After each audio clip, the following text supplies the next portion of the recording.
first. I would have told him you were my. All right, we are, Matt, we are live. All right, and it's 7 o'clock, so or after 7 o'clock. So with that, I will call to Hang order. on, Matt, 1 second. There's a bunch of folks in the waiting room. I just admitted. Sorry about that.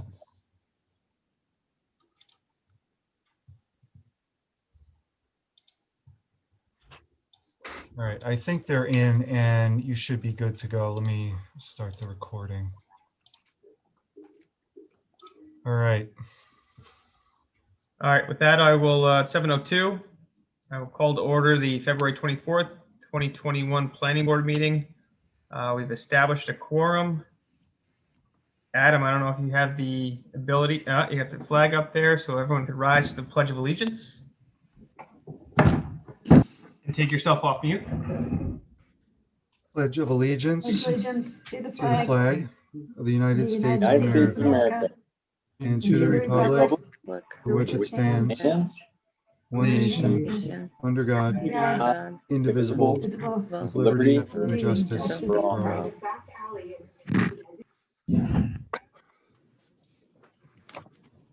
All right. So now I'll start by reading the notice that's pertinent to us having this meeting via video. Pursuant to Executive Order number 202.1, issued by Governor Cuomo on March 12, 2020, and advisories issued by federal, state, and local officials related to COVID-19 virus, the Planning Board will convene its February 24th, 2021 Planning Board meeting remotely as follows. The board meeting will commence at 7 p.m. and will be conducted through the use of Zoom, a web-based platform, web-based video conferencing tool with local desktop client and smartphone applications that will allow the planning board members and those with business before the board to participate electronically and remotely by audio and with or without a video connection. In order that members of the public can view the proceedings, the meeting will be live streamed on the town's YouTube channel. To view the live stream, go to the town's YouTube channel at the link presented. Members of the public with questions and or comments can send correspondence to info@eastcreamers.org. Correspondence sent to this email will not be answered in real time. Please note that this meeting will be conducted remotely only and will not be held at Town Hall, which is currently closed. Pursuant to Executive Order 202.1, this meeting will be recorded and transcribed, posted to the town's website. All right, thanks, Adam. So with that, we will jump into the agenda. We have no public hearings. We'll start with old business 17-19A Town Center PDD Phase 1, 580 Columbia Turnpike. You want us to start, Matt?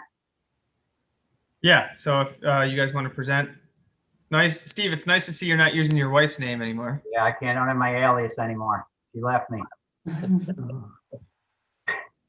So Tyler's here with me tonight, and we appreciate you taking the time and getting us on the agenda here.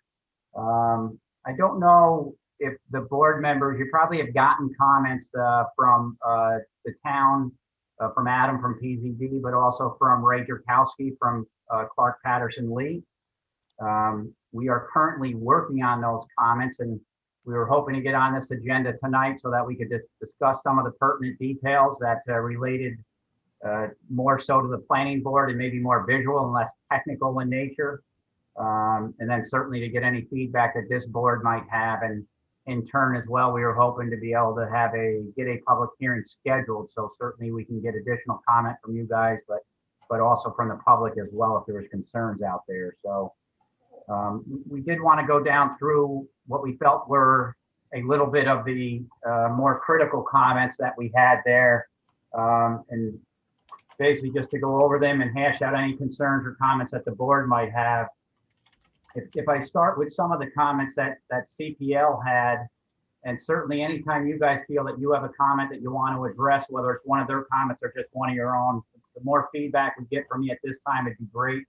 We are in process of revising these plans based on planning and zoning comments, planning board comments, Rensselaer County Health Department, DOT, Clark Patterson Lee. So we are in process of trying to revise these plans So certainly the more feedback we get from you guys initially, the better. So if we go behind, if you see the plan that Tyler had just shown, and on the back side of Building B, certainly we have the self-storage place back there.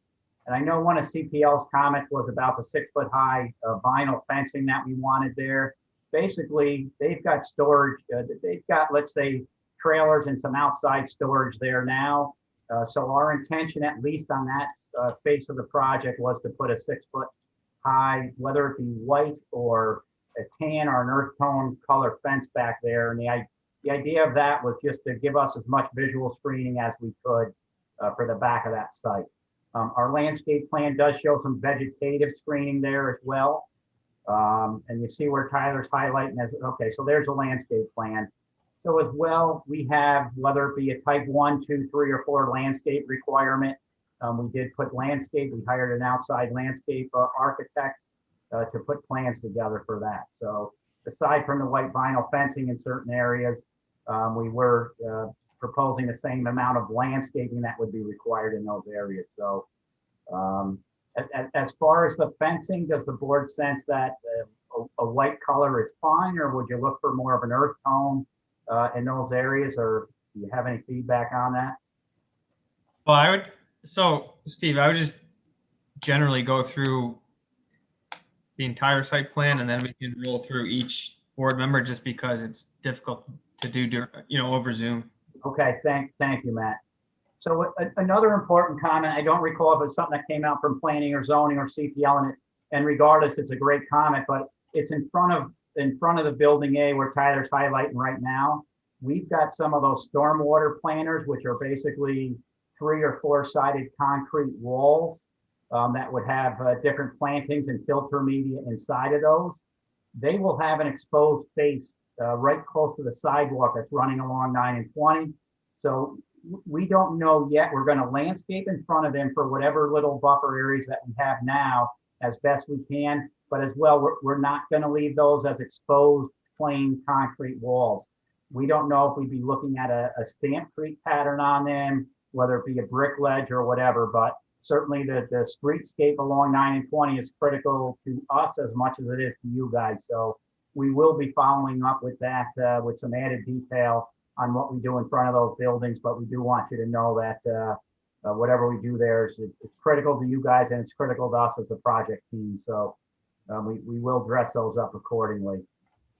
In the back of the site, we've got a turnaround area there that was just called out, and the roadway connecting to the back gravel drive. There is with that gravel pit that's probably been in existence for about 100 years. We really need to keep a common access way and keep that area open. Certainly, we're planning to minimize it during construction. Our whole site is going to be fenced in, but we would need to leave an open gate in that back of that site. So if trucks needed to get in or out of there for whatever reason, we would want to leave a gate there. We're proposing that road that you see in the dark gray shade area there, basically going to the high point, and that's taking us in front of where future building C would be. But where Tyler's highlighting right now in red, that's basically the high point of the site. So we're trying to pave to that area. Everything else would be a gravel or remain a gravel surface or a crusher run that's there now. We also have a turnaround area that's basically meant for fire trucks, and that's encompassing part of future lot C. So we do need to make sure where that turnaround area is that we're not encroaching on a 50-foot no disturbance buffer area we had, and we had that for the people that lived on Jefferson Ave out there. So we will make sure that wherever that temporary turnaround is, that does not encroach on the 50-foot buffer. We will have those buffers, whether they be signed, orange, safety fence, whatever it may be, but we'll make sure those areas get staked out accordingly and protected during construction. One of the comments we had, again, getting back into the front of the site, and I apologize, Tyler, because I'm bouncing all over a little bit, but was just on where we do have a proposed right now as a bank teller and a drive-up site or ATM on the left-hand side. So that would be our easterly side of that building. So the reason that roadway is as close as it is we are trying to keep that open for the potential of having an ATM site. So different than a full-fledged bank that would require, let's say, 4 lanes out there that would have an ATM lane, a teller, and a bypass lane. This would strictly be for only a teller or an ATM. You would pull up to it, you program whatever you need to do on an ATM on the side of that building, do your business and pull out of the site. So that is the reason why that roadway is so close up through there. Is that the same company that was trying to put an ATM in the Planet Fitness parking lot? We don't really have guarantees right now, Matt, so I would tell you, I can't answer that. I don't think Tyler can as well, but No, I mean, our expectation would be it would be a full-on bank with an actual, retail presence as well beyond just a drive-through ATM. Right. The only thing is it's going to restrict traffic from leaving that area. on a single lane, Ralph, and that's why we had the 2 lanes that would be going out of there. So certainly if someone's at an ATM and it takes them 3, 4, 5 minutes to do their business, that's why we had that other lane out there.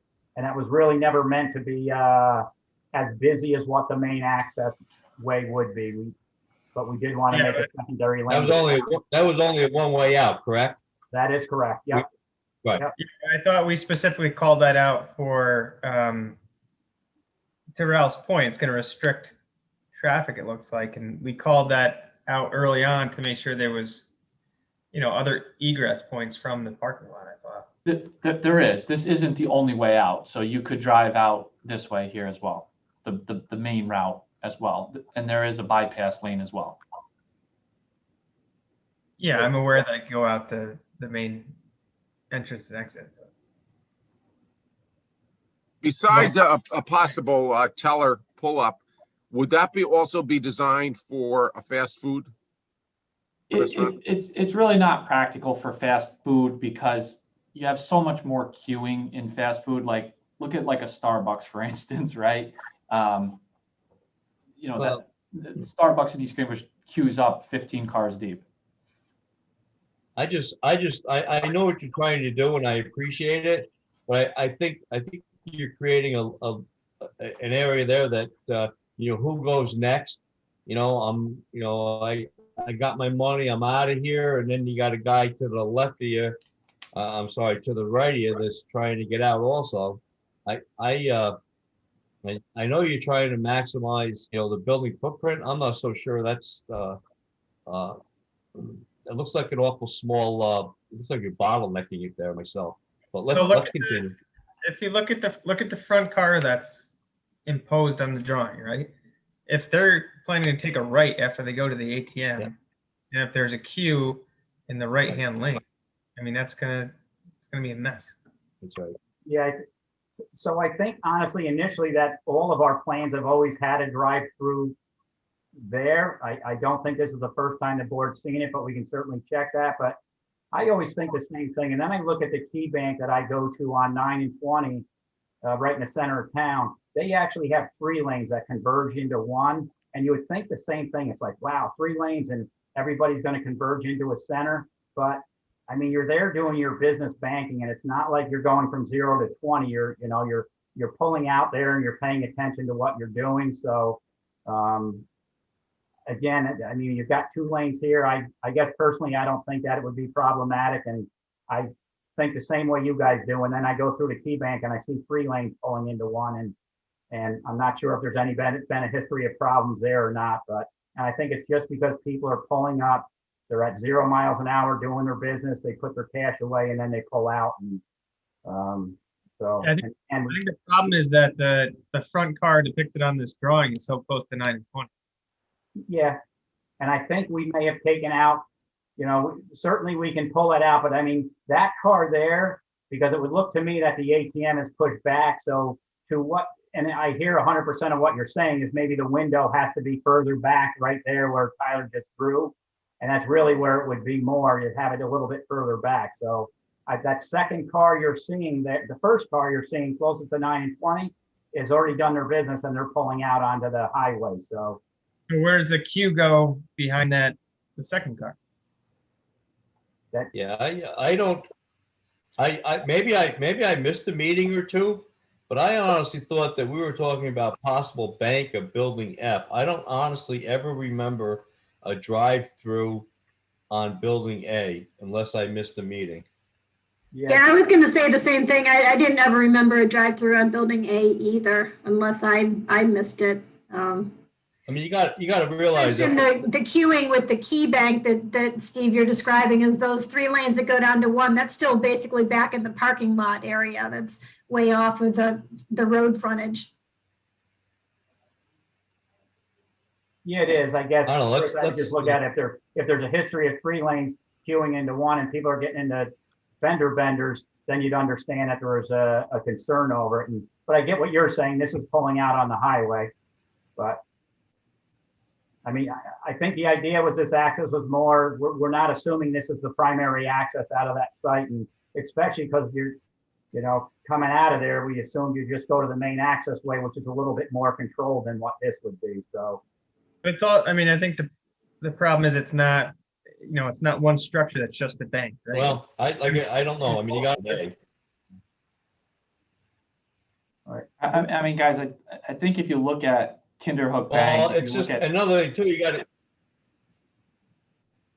Steve, is it possible?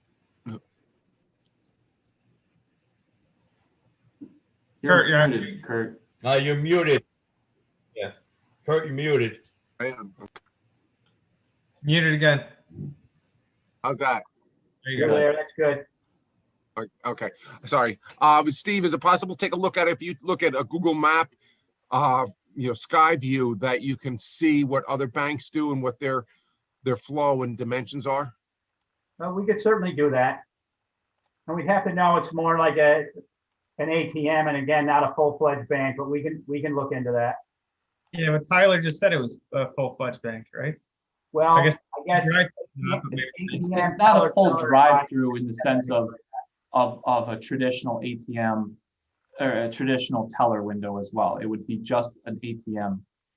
Okay, because then so if it's just the ATM, then it won't have the vacuum tube for serving anything else. So That no is correct. vacuum tube. That is correct. So like here's an aerial. You guys can see this image, right? The Google. It's very much not the same situation.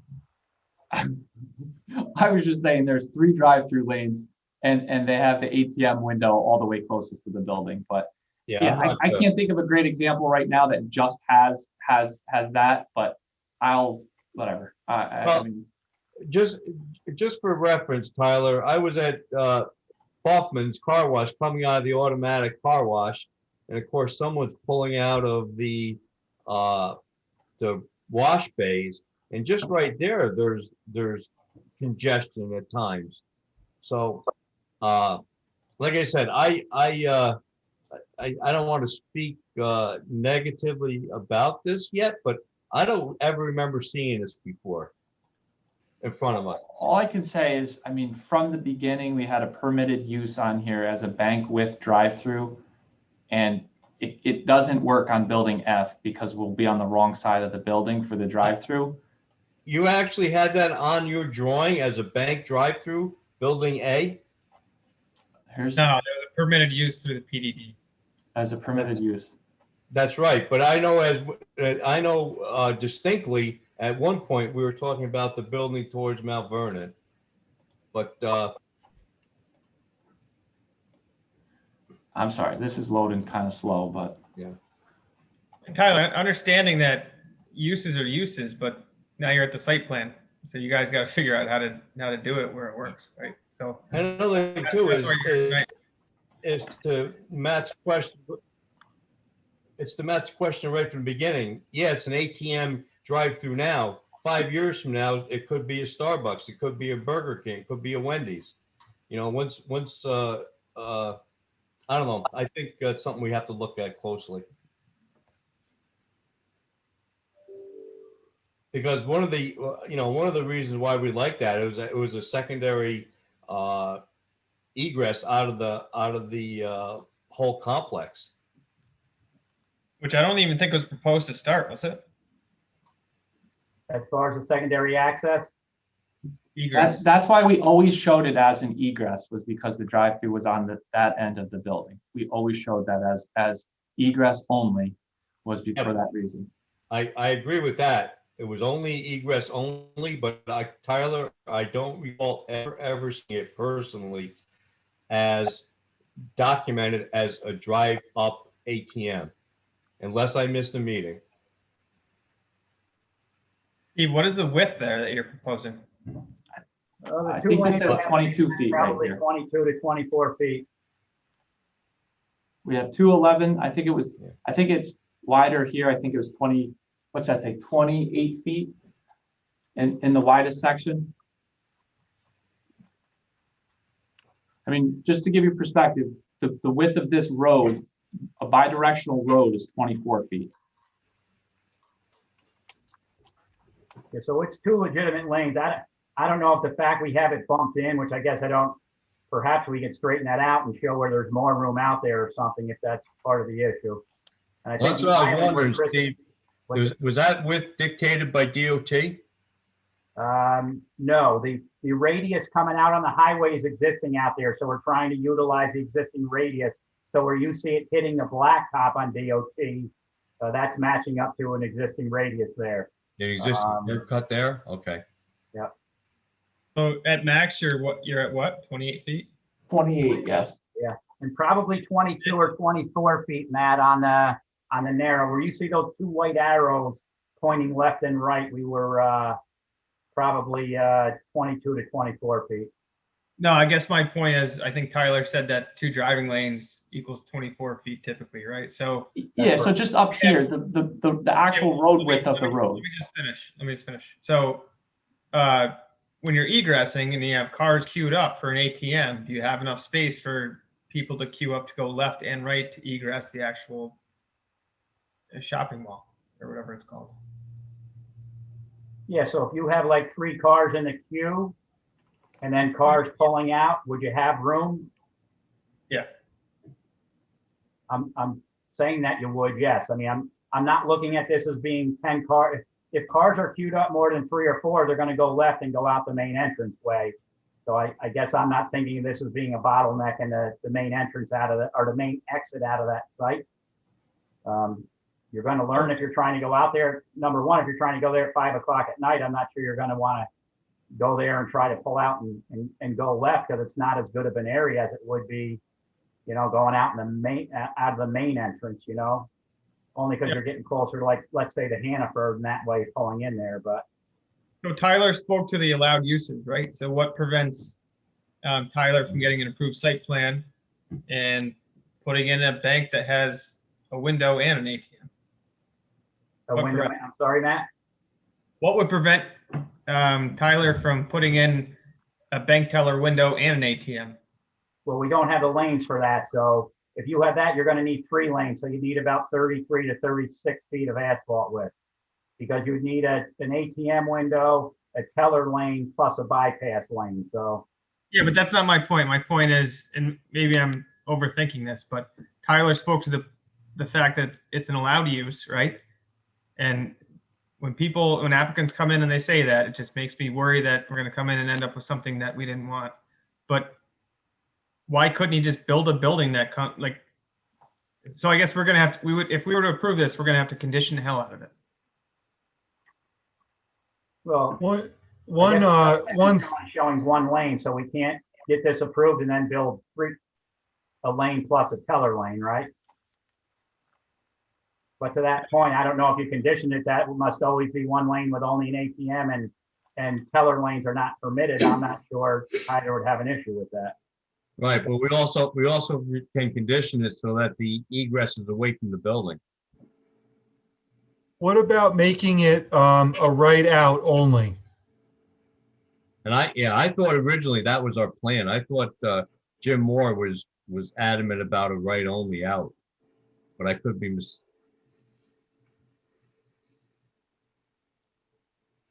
I think there's a bunch of places down the road. I think maybe a Pioneer Bank where you can only make a right coming out right. on the other side of Hannaford. Yeah. I remember the right turn only discussion also. Yeah, I do remember that discussion. Steve, is there a place for in terms of snow removal? Does the snow is that going to have to go straight out on Columbia Turnpike, or is there some place to push the snow to the right? We'd have to look in that green area there, Chris, and push the snow up and over onto the right-hand side. I do think heavy storms you're going to be, and maybe that's having Tyler's family's gravel pit behind. I just think heavy storms you're going to be pushing snow up and probably having to be loading it out at times, you know. And I'm not saying a 2-inch or a 4-inch storm, but it 12, 14, 18 inches, and I think it's going to be, you know, 1 or 2 storms a year. You're going to be loading snow and getting it off the site.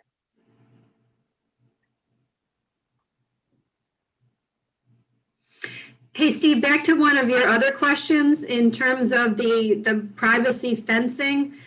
My personal opinion on that is that something that's more of a neutral color, an earth tone, a gray or a beige, Or beige, yeah. would be better than a stark white one. I don't think we'd have issues, especially if it's a common item, and I'm sure that it is. I don't know, Tyler, did you look into colors on Stockade? I'm sure they have different colors of them, right?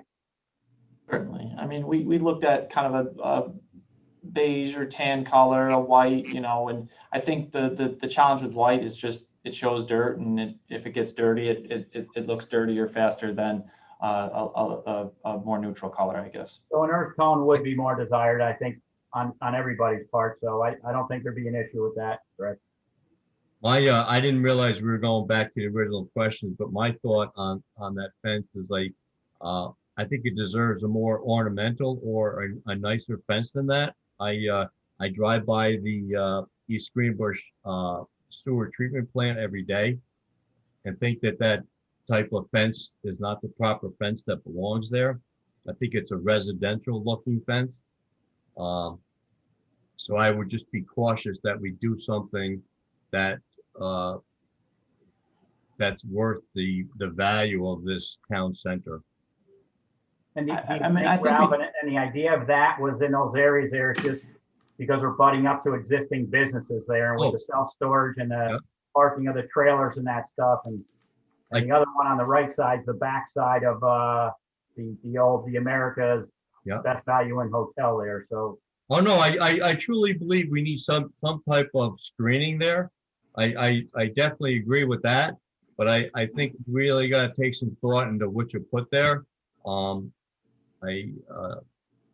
That's my comment. I just think it, you know, sometimes, you know, that cheap and expensive vinyl fence, yeah, it does screen, it does cover the trucks and trailers back there, but I think this whole development or this whole complex, I really have high hopes for, and I hope that you put some thought. All right.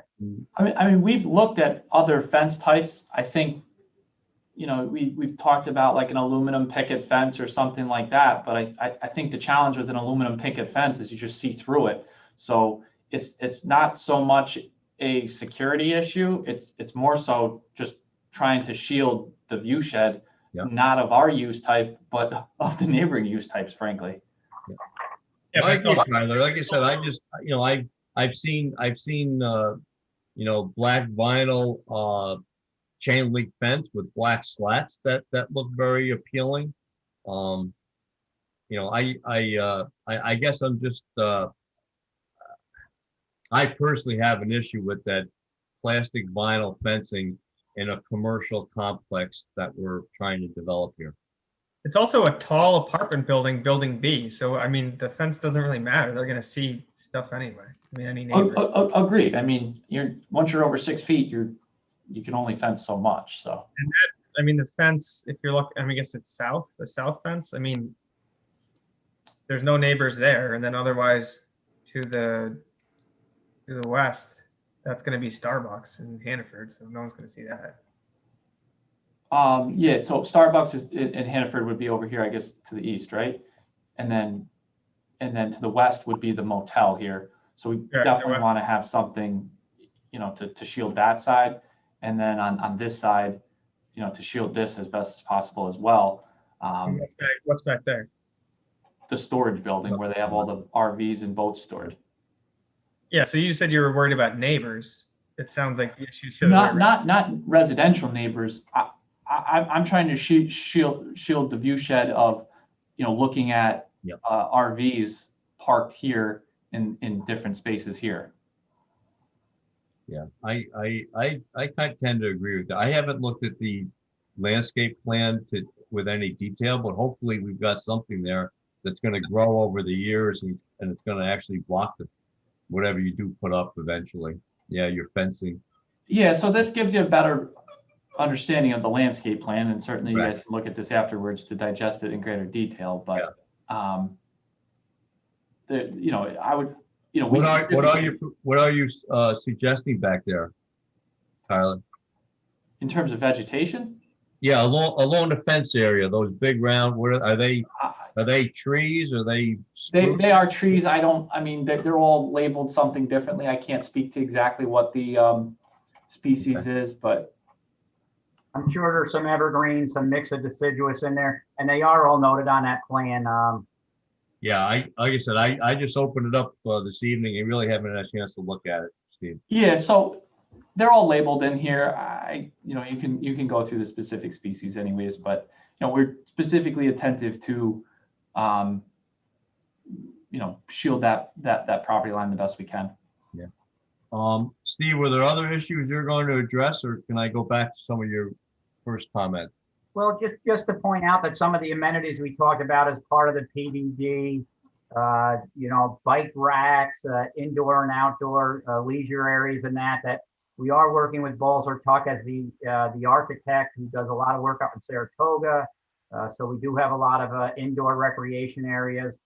We are looking at different areas to provide some bike racks and fire pits and barbecue stations and things of that nature. So we will make sure we update all those on there. I think that may have been a comment 8 that was on the PZD Adams letter there. So we'll make sure that we enhance that and show that on whether it's one of these plans or a separate plan, but we'll show those areas out there. So those are the amenities for the apartments, right? And I'm sorry, say it again, Matt. Those are amenities for the apartments, correct? That is correct, yes. General public? Yep. Yeah, we had some called out as part of what we called Area 1. Area 1 includes these 3 buildings here, but also Building C in the future and Building D in the future. And then we had other amenities called out as Area 2, which would have been all the buildings in the back part of the site. So we'll make sure we get through those and confirm what we have for each different area.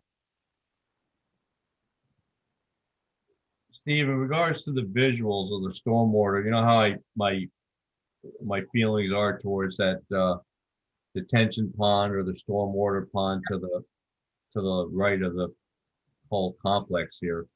You had mentioned at some point that you possibly have some visuals of what you're proposing there, because I question the concrete stormwater that you're talking about in front of these building A and building whatever it is there that faces 9 and 20. Do you have anything that you may be able to provide to us that kind of shows what you're intending to do there with these concrete structures? We'll see, Ralph, if we can get some photos of that. I think that's what you're asking, more so than just a planting plan, right? To try to get you some existing photos. Right, because I'm personally not familiar with what you're talking about. Yeah. So I really would like to get a grasp on what you're proposing there, and just to make sure that we do. And I know you have the same feelings we do as far as the visual impact from 9 to 20, but I'd just like to see what they are, or what you're suggesting. That's all. Absolutely, that's understood. I'd like to see an architectural rendering or an updated one. On the buildings, right, Matt? Yeah. Show it from 9 and 20. So, see what it looks like. And the only other comment I have is regarding the truck traffic in and out of this area now. I mean, currently that truck traffic, or at some point that truck traffic has to cease. I don't know at what point, but I mean, I don't drive by there during the day, but I don't see much truck traffic through there now currently. Correct, Tyler? Truck traffic related to the mine? Well, yeah, I mean, Stephen mentioned something about you wanted to keep that area open with a gate to allow truck traffic for access to your gravel property back there, but I really don't see that as something that I'd like to see continue once this project starts. Yeah, so I mean, it's separate ownership altogether than the ownership of town centers. So they have an easement to cross this property and get out onto Columbia Turnpike. They're in the process of closing the mine. So really the truck traffic has diminished dramatically, probably over what it was 2 years ago or so. So, you know, frankly, we've had some challenges with people dumping just residential garbage and plastic bags and stuff like that back there. So I don't have a problem with fencing, to just a matter of security more than anything. But I just got to legally check. I mean, when you have an easement, you may not be able to restrict access to the site. So your intention is once this is fully developed, your intentions, or should we expect to see dump truck traffic come through here at a later date? When the site's fully developed, no, there would be no gravel pit left. And at this point, they're reclaiming the gravel bank anyways. How would you prevent that other than us taking your word for it? A handshake? Yeah, it's COVID time. Can't do that. No, I think that's a good point, Ralph. That's something you have to look into. So we're not in the business of just taking people's word for it. So we need to know that when this is fully built out, that there's not going to be, unless people don't mind trucks going through, but it shouldn't be a thoroughfare for trucks. Yeah, I agree with that. And not that this is going to be a dump, but look at the dump in Rensselaer and what happened there, right? I mean, it's all over the news. I don't intend on having this planning board be in the news for something we overlooked.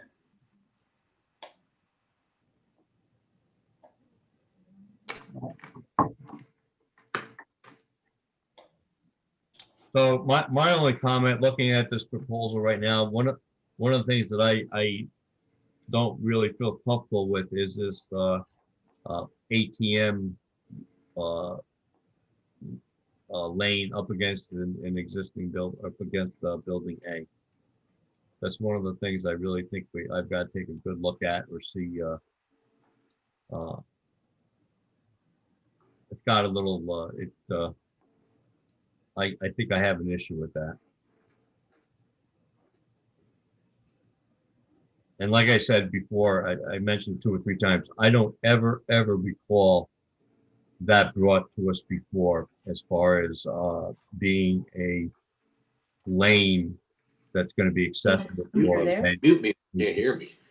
Mute me. Unmute means. There you go. Those are my only comments. All right, thank you, Ralph. Thanks, Ralph. So we'll roll through, unless Steve, or Tyler, you have anything else, I'll roll through the board members and see if they have any more comments. I think we're good. All right, Chris, do you have anything? No, I think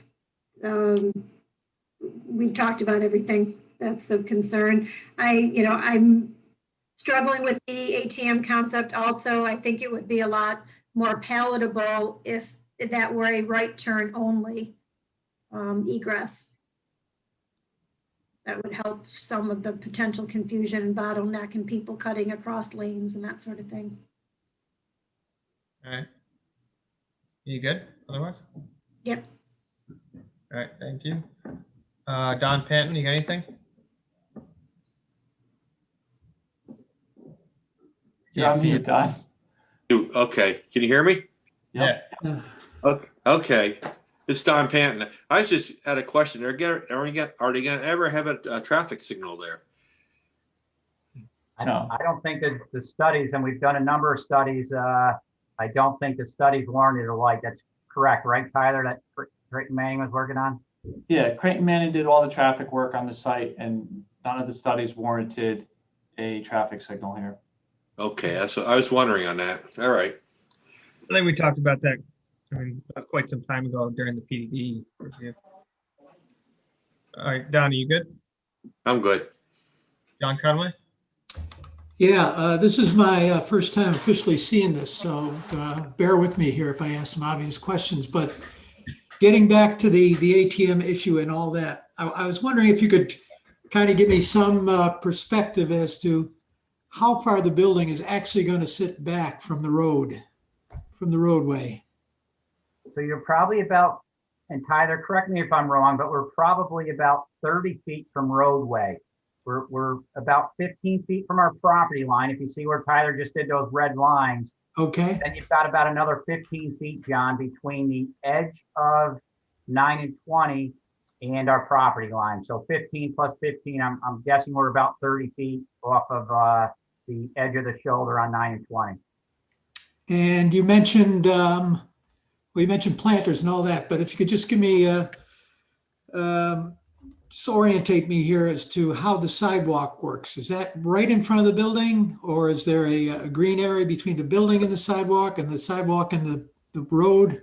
How does that work? Unfortunately, this is the landscape plan and it's not colored, but this is pretty much existing conditions. This is green today, off the curb edge of the asphalt. You have an existing sidewalk here, and then you have green space to the building. As it currently sits, the asphalt for the Prior Weather Vane restaurant pretty much starts about where planters would start for the building. Okay, so the sidewalk would be approximately where it is right now. Correct. Yeah. I mean, we're going to do our best to not disturb the DOT sidewalk that's currently in place. And the green space would be on the Columbia Turnpike side of the sidewalk. You know, it's probably only 2 to 3 feet. And then, you know, whatever this distance is, let's say that's, 15 or so feet. Or excuse me, it'd be less than that because the sidewalk is part of that. So let's say it's another 8 or so feet of green space here. Yeah, I don't know if, I'd prefer to have the sidewalk farther back, but, we can talk about that another time, I suppose. The sidewalk closer to the building or the sidewalk Yes, closer to the street? Yeah, that would be my preference, but.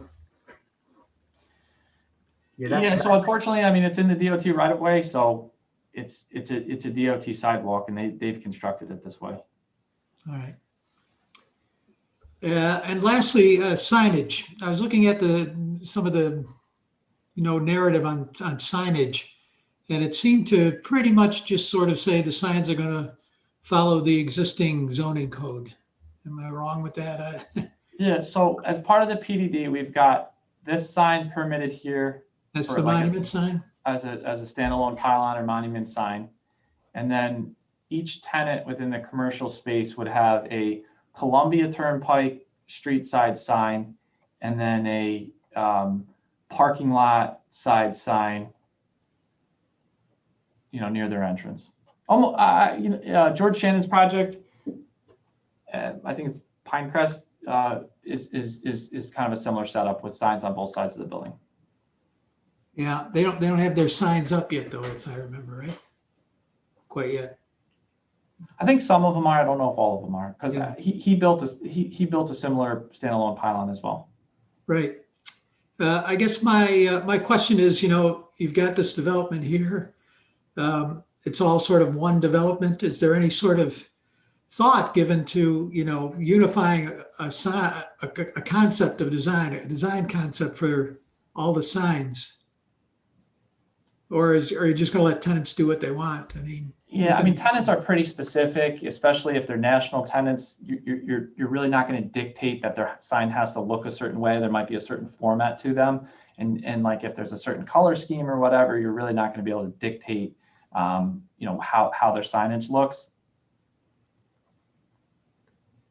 Tyler, do we have, and I'm not saying today, but do we have photos or renderings like Matt had asked for some of the buildings, or balls are tucked on anything as far as how these typically look? I mean, they are attractive, right? We can send the updated renderings. And this one with the bank that you already have picked out to move in there. You want one of the bank? Oh, no, just the bank that you already have on contract. All right, that's all the questions I have. Thank you. Thank you, John. Thanks, John. Kurt Bergman, you go last because you were late. Okay. Let's see, the west side of Building B, there's the Future Connect to Sherwood Park Road of some sort. Is that Jefferson? I was wondering how that would get terminated. What's that going to look like at this point? So just a little bit past Building B, Kurt, and actually past that roadway. So if you also, hey, Tyler, can you point out that dark roadway as well going into the self-storage? So if you guys recall, self-storage right now accesses off of 9 and 20 where we've been talking about that bank teller lane. So an agreement that we've had with them is when we get rid of their access off of 9 and 20, we have to provide them a new access. So just so you understand, that dark shaded area that Tyler just highlighted is a new access connection point into the self-storage. So when this project is built out, this will be the new access point into the self-storage site. But if you go just about another 100 feet or so past that, where the dark gray shade ends, Kurt, that's again where our blacktop in this phase is going to end there.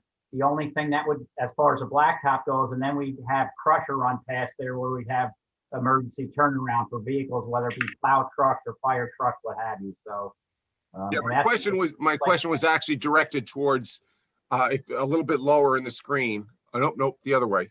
Go up. Okay, just to the west of Building B as in boy, there's that flared. It's like a curb cut. Oh, right. So just to clarify, this was for Building C.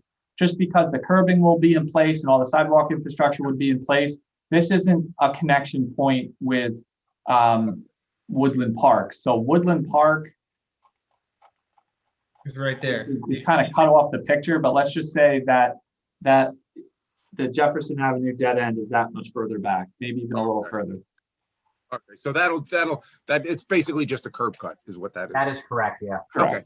And it was really more so as a matter of convenience, so we didn't have to repave and replace all the curbing in this when we do cut in for Building C. Thank you. Kurt, are you good?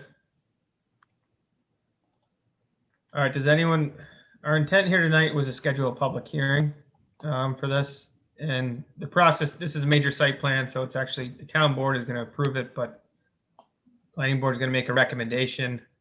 And we were going to have a public hearing to get any feedback from the public. Does anyone object to that? All right. Steve and Tyler, you guys good? I think we're good on our end. I am. Matt, are we going to revisit this before the public hearing, or are we going to have the public hearing first? We're going to have the public hearing on March 10th, but it doesn't mean we're going to vote on the project. We're going to get feedback from the public, and doesn't mean we're going to make the recommendation that day. Okay. Steve, you think you can provide those visuals of this stormwater area that you're proposing? So that is correct, Ralph. Yep. Thank you. All right, with that, I'll make a motion to schedule a public hearing for Town Center PD Phase 1 Major Site Plan 580 Columbia Turnpike. The public hearing is hereby scheduled for March 10th, 2021 via Zoom at 7 p.m. Do I have a second? Kurt, got it. He didn't get a single one last meeting, but here he goes. Second by Mr. Bergman. Roll call as follows: Chairman Maston, Yes. Mr. Viola, Yes. Mr. Bergman, Yes. Ms. Horn, Yes. Mr. Panton,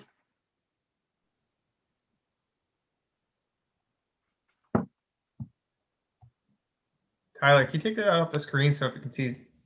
Can you hear me now? Oh, geez. Yep. Do I have Yeah. to stop sharing? Yeah, there we go. All right. Mr. Conway, Yes. motion carried by 6-0 vote. All right. I see you. apologize. That was 7 o'clock, 7 p.m. Yes. Thank you. Steve, how many public hearings have you been to in the town of East Greenbush? No comment. I just didn't know if you were doing it a different time just to get it out of the way. We've been holding up Mike Crystal Like all night. 7:05. I mean, Steve does this over video and he'll still be late. All right, thanks, guys. We'll see you on the 10th. Hey, thank you very much. Take care. All right, next we're going to move on to new business 2104 Wayland 592 Elliott Road for a special use permit. The applicant on? Nope. Can you unmute Kelly? Hey, can you hear me? Yep, we got you. Hey guys, what's going on? I was very interested in. That was my first planning board meeting. I'll admit. It's not all it's hyped up to be. You know, I live on Elliott Road, so I'm actually kind of interested. So you know, that's the one I go all the time. I was kind of cracking up when you guys were talking about the line at Starbucks because I tried to go there every Saturday morning and we just give up because the line is like kilometers deep. So you have your opportunity on March 10th at 7 p.m. You can come speak your piece. It sounds good. So what do you got for us?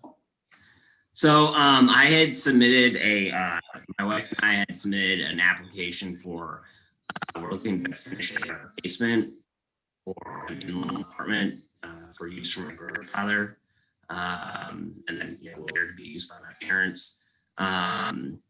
And I had submitted that application to Allison Lovely, and then she told me that this was the meeting where we would play the public hearing, I guess. My first time doing it, so.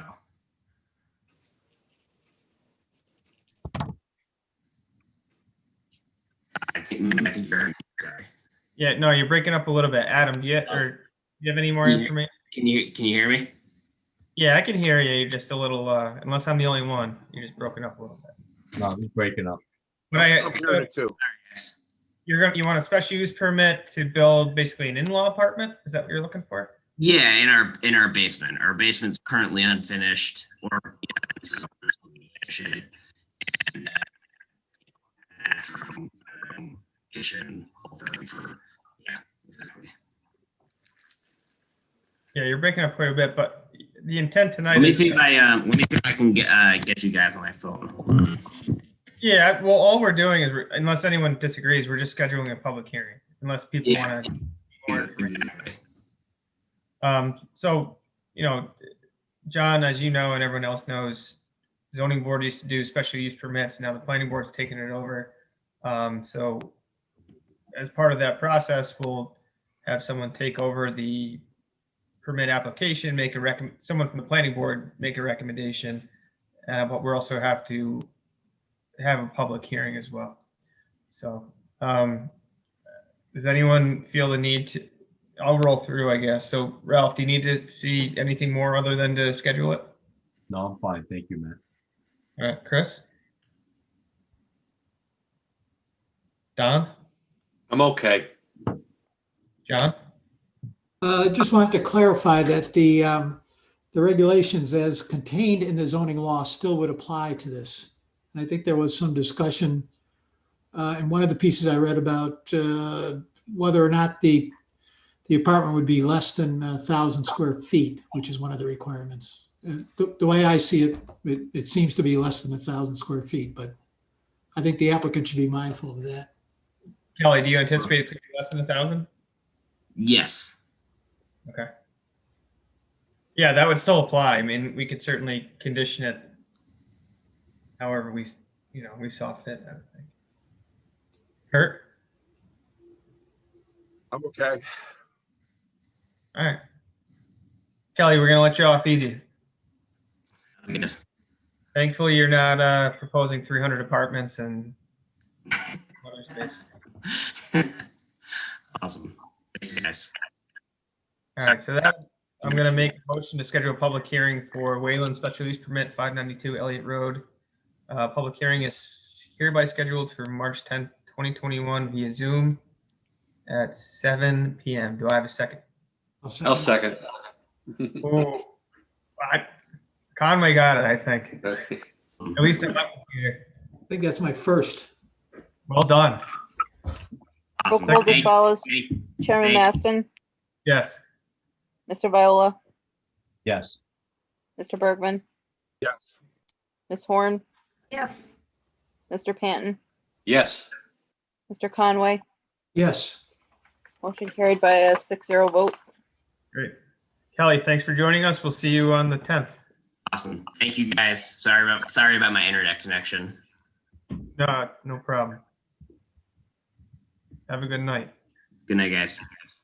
Next, we'll jump into 2106 Phantom Fireworks, 570 Columbia Turnpike for temporary fireworks tent.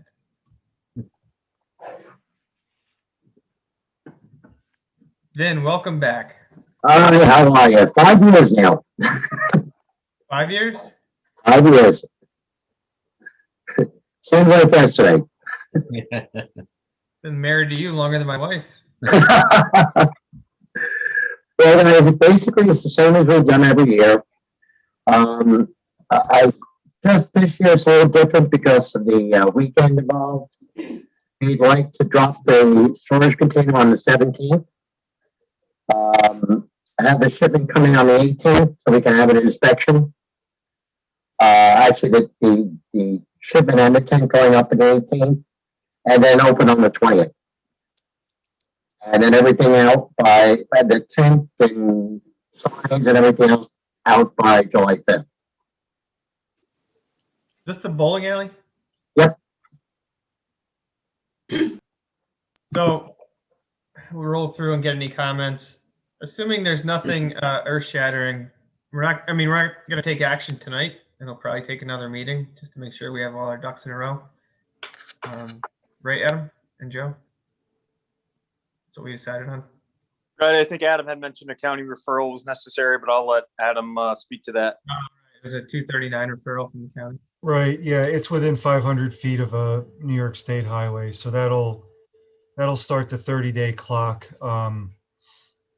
I don't know, I didn't look at the timing to see how that might affect appearing at the next meeting. But we'll work with the county.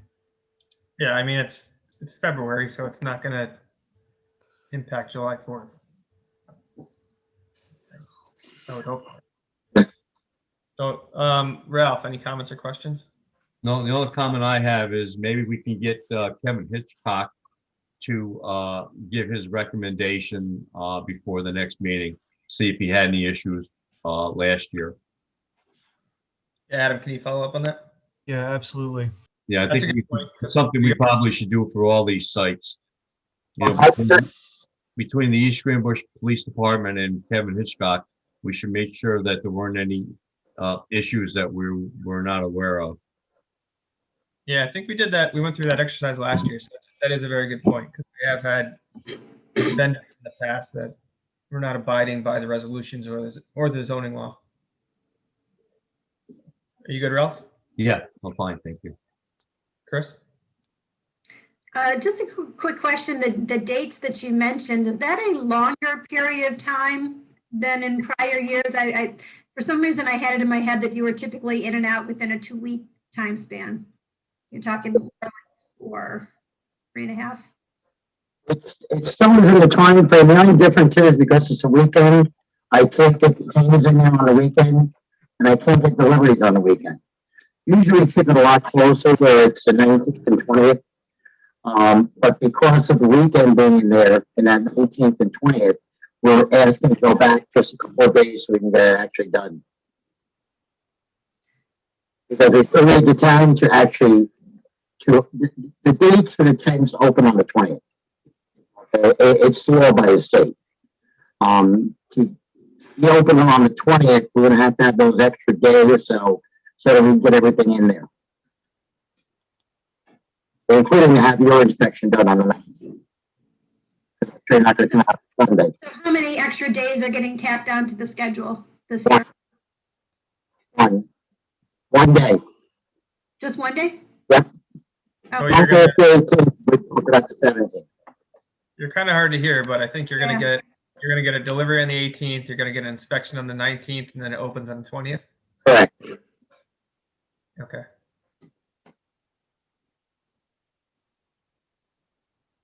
Chris, do you have anything else? No, I'm good. All right, Don. All these dates are in June, not May, right? Correct. Oh, June, okay. Can't legally open until June 20th. Okay, You good, Don? I'm good. All right, can I bring something up to the board? Last year we did have an issue, because of COVID. My guy that marks the parking lot decided to stay on unemployment for the extra $600. So they did put the tent too close to the sidewalk. Okay, but that will not happen this year. All right. John Conway. Yeah, I'm good on this one. No questions. Kurt. No questions. Kurt's a big fireworks enthusiast. So yeah, like I said, we're not going to take action tonight. We're going to wait for this 239 from the county, and we'll see you again back here soon. Okay. Thank you, guys. Thank you. Yep. Next, we'll move on to 2107 Christo Old Troy Road lot line adjustment. I see we have Mr. Christo with us. Looks like he's unmuted. What do you got for us?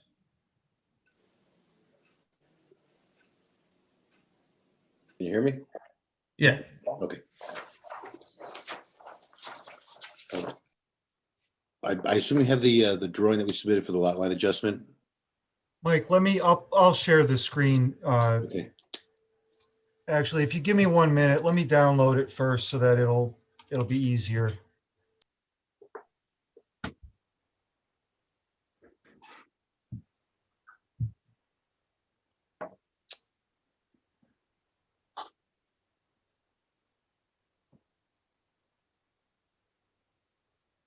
Bear with me. There it is.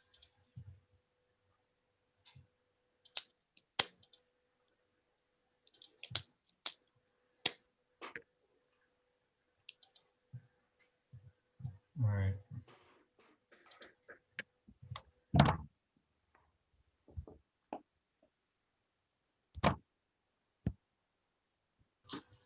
Can everybody see that? No? I can. Oh, you can? No, I got it.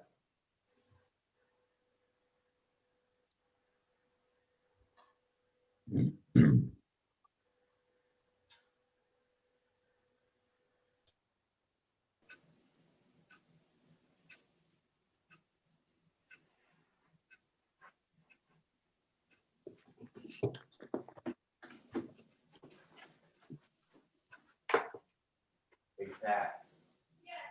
You got a minute?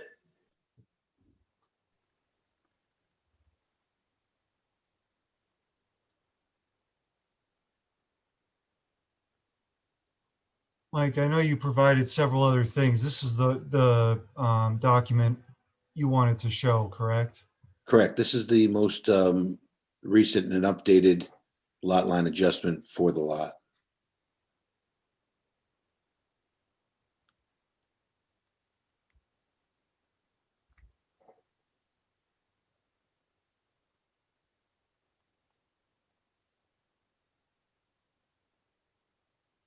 So Mike, why don't you go over what you're proposing here?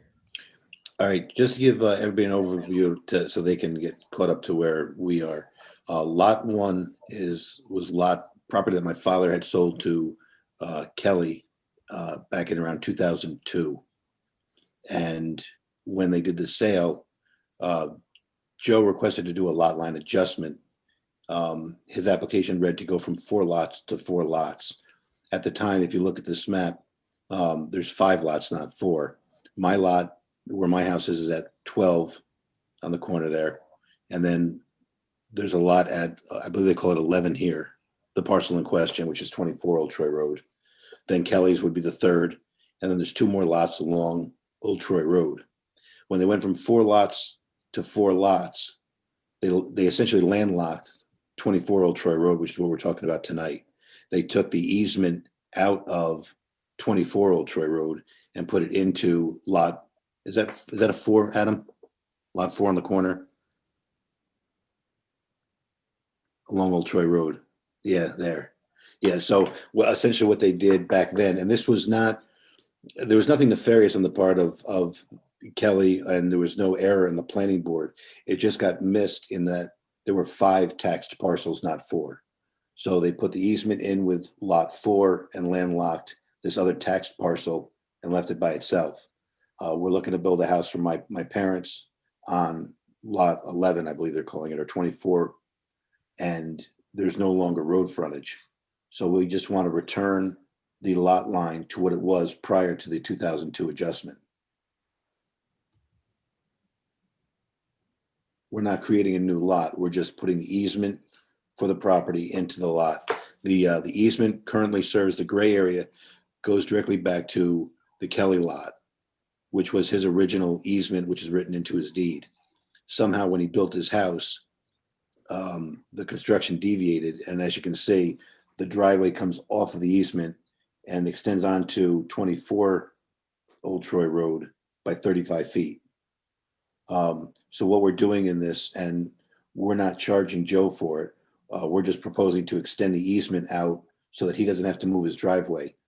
If he had to move his driveway to where the easement is, his driveway would run into the end of his garage, and it would make it really not feasible. So we're just moving the easement. We'd like to move the easement line to the south side of the driveway.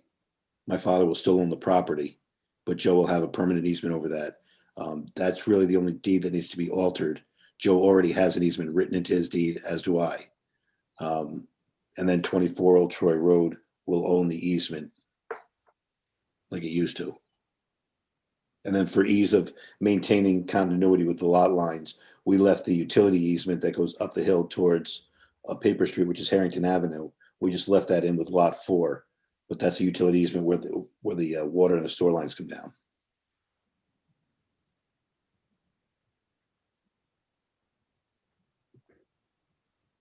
So Adam, is there any, this is a lot. Triangle. All right, go ahead, Chris. What happens to the little triangle piece then? Right at the corner up where the easement ends. Yes, yeah. It's the ownership is still with my father. The Kellys right now, if you can see, he's got a lamppost on there. There's a couple trees. The property is owned by my father. He'll continue to pay taxes on it the way it is. It'll just allow Joe, the driveway currently exists, that's there.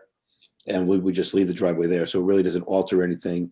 It doesn't take away the requirements to meet a suitable building lot for 24.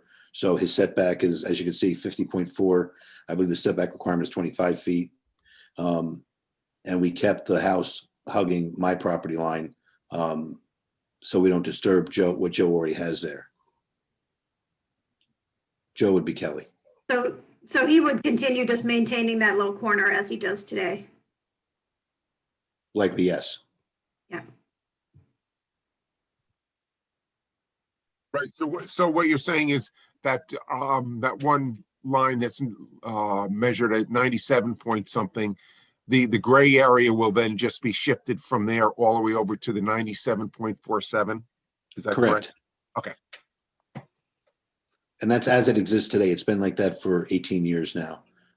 He traffics over it. We didn't know this. We've always gotten along as neighbors. We plow together. We mow together. And when I had the lot surveyed, the surveyor picked it up and said he had a title issue because he wouldn't be able to sell the house because he didn't have, his driveway wasn't in his easement, and he would have to do something different. So we figured the easiest thing to do as neighbors is just to extend the easement over, so he doesn't have to redo his driveway or his landscaping or anything, and it still functions as a buildable lot.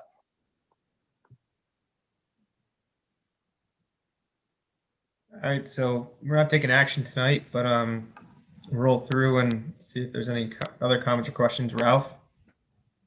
I'm fine with it. Okay. Chris, do you have anything else? Nope, I'm good. Don?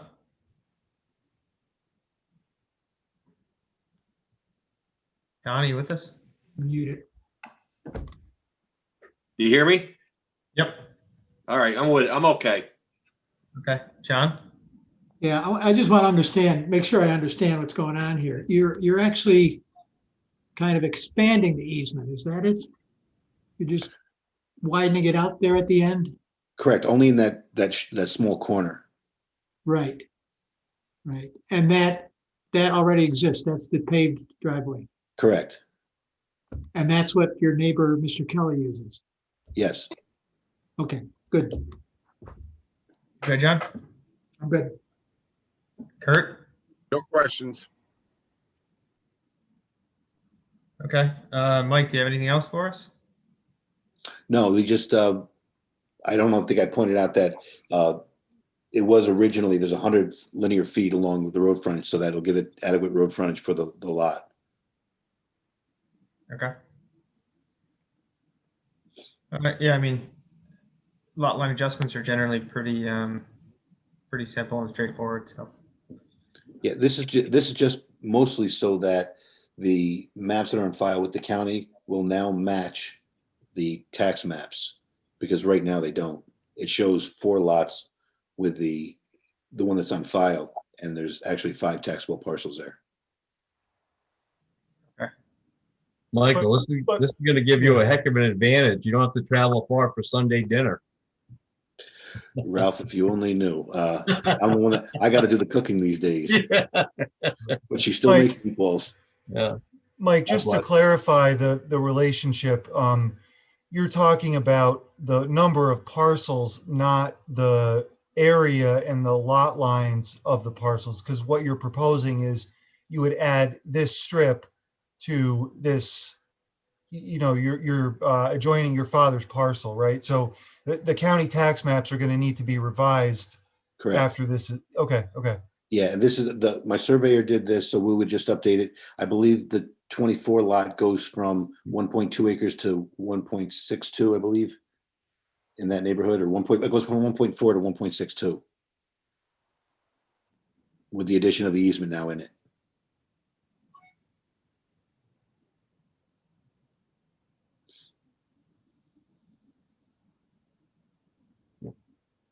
Adam, are you good? Or you're on mute, Adam? Sorry. Yeah, the only other thing, and so ordinarily, and Mike has been really patient, ordinarily, something like this would come through PRT, and we can still do that on the 8th, in 2 weeks, before the 10th. But in order to keep this moving and get Mike, an answer on this, there hasn't been a lot of vetting that would normally occur. So it's a little bit different, a little bit of a departure from our typical process in that sense. I just wanted to say that, any questions are good questions. The other thing that I need to get back to, Matt, you and Joe on, we had a separate email about the flag lot. And I think I put that in my email to the board as well, prepping for this meeting. I think it meets the definition of a flag lot from my standpoint. So we would just need to make sure that it met the other requirements. It clearly has more than enough frontage. Mike, does this have public water and sewer here? Yes. Okay. Yeah, that's what the easement is on the lower right-hand side, right? Yeah, that's the utility easement going up for the hill. There's also water on Old Troy Road. And just to be clear, the other 2 lots that are on Old Troy Road are also owned by my father. So there's access, if they had to, they could get to the sewer and pump up Old Troy Road or pump out the back through going up to, I think it's Springfield up on top of the hill. So I think it's 35 feet of frontage for a flag lot, with water and sewer. So and then there are some setbacks and other things. So I will I will send to the board and Mike, to you, any comments on that particular aspect of this. Okay. Thanks, Matt. Thank you. I appreciate you getting me on tonight. I appreciate it. Yeah, so it sounds like everyone's good, and we'll see you the next meeting, or we'll see you sometime soon. Okay. Thanks for joining us. Thank you. Have a good night. You too.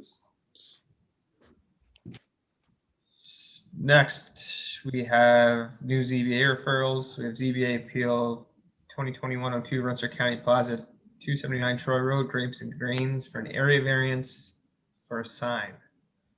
This is to assign it to someone? Is that correct? Would anyone like to take this variance recommendation? I mean, don't all put your hands up at once. You want me to give it a try? Mr. Conway, yes, sir. We'd love to have you do it. All right. And if we could probably send you an example of a previous, well, you've seen them in the zoning board, but if you want to see an example of something that someone else has done, probably more Ralph, because he does like AutoCAD and stuff like that in his reviews. Actually, we won't do that. Don't know if I can live up to those standards, but yeah. Yeah. I certainly can't.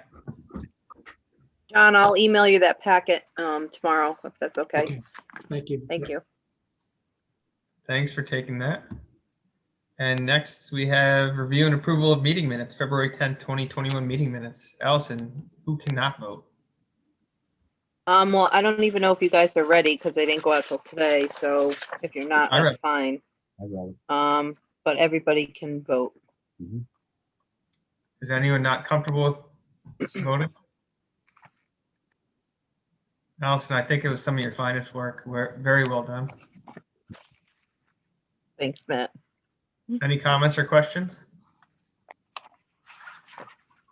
Make a motion to approve the February 10th, 2021 planning board meeting minutes. Do I have a second?